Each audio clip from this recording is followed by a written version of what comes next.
And we have 2 new programs we got grants for. One is a teen pregnancy program. We definitely need that one. There's a need for that, although the newspaper keeps saying teen pregnancy is down.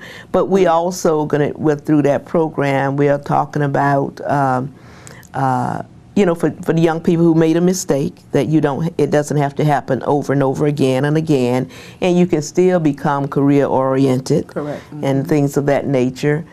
And the other new one we have is a nutrition grant, where we're going to work with our young children, our preschoolers through early elementary school on nutrition facts, good eating habits, and things of that nature, so we don't have to deal with the unhealthy, you know, students, because we know that's a barrier when it comes to school. A lot of the kids stay out because they are not healthy. You know, they're tired, they're tired, they're hungry. So they don't have a lot of energy. Right. So we're going to, you know, work with that population. So, and that's just for my department. Now, also with county schools, we have the business services department, and of course, they're the ones that handle all of our funds, including payroll and things of that nature. We also have, of course, human resources, dealing with the employment of teachers? Of teachers, classified, certificated, managers, so someone and all. wanted to apply for jobs as teachers here, they would go through this? Apply for a job as anything, you would go through human resources department. You know, whether it's a teacher, whether it's a custodian, or whether it's an aide, anything pertaining to the school district. And we have educational services, and they're the ones who provide a lot of professional development for all the schools, on the nutrients and things of that nature. And for some reason I'm thinking I'm missing. We have student services. We do have our own schools. We do community day schools, and we do a lot of state preschools and special ed schools. In our community day schools, we have the students who have become a challenge for the districts. And they've asked us to run separate schools for those students, and we do a really good job.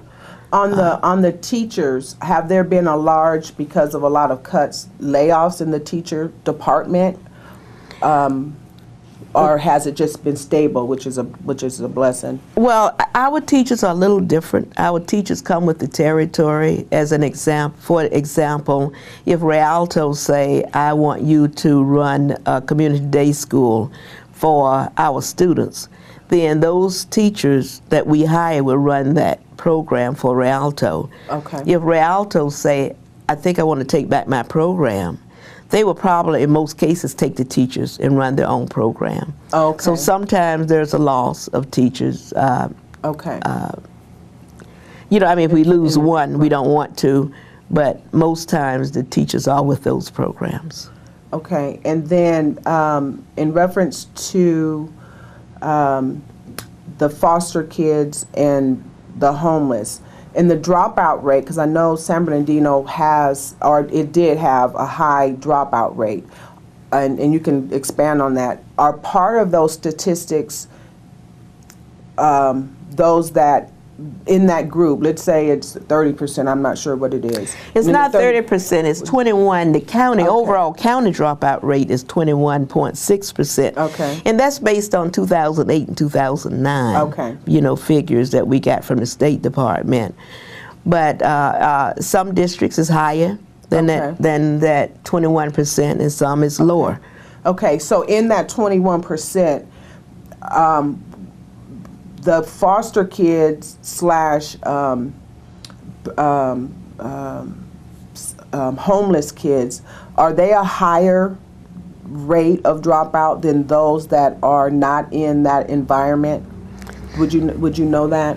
Well, any student who's not in a stable environment becomes, I shouldn't say all, but I would say many of those students become statistics of dropping out because, you know, there's they have no connection. No foundation or resource. Exactly. That they might even think that they can tap into. Exactly. So many of these kids are in 6, 8, 10 schools, maybe in a year. Right. And so once you become middle school and high school, sometimes you start searching, with, where do I fit in? And usually they can't answer that question. So many of those kids do end up, unfortunately, dropping out. That's why I'm so proud of our foster youth people.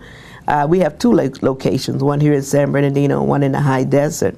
Okay. And we are doing some wonderful things with both programs and working with the students, setting up tutorial programs for them. In the San Bernardino area, we're even working with the University of Redlands with a program where the kids just love, not only do the kids love the program, but the staff at the University of Redlands love the kids. Okay. And so it's been a real successful program. Okay. Okay. And so what is actually, well, first of all, how can people go to a site? Is there a site people can go to find out about all those programs? Because that's a lot of programs. You can access every program that we have in the county by going to www.sbc.k12.ca.us, and that is the San Bernardino County website.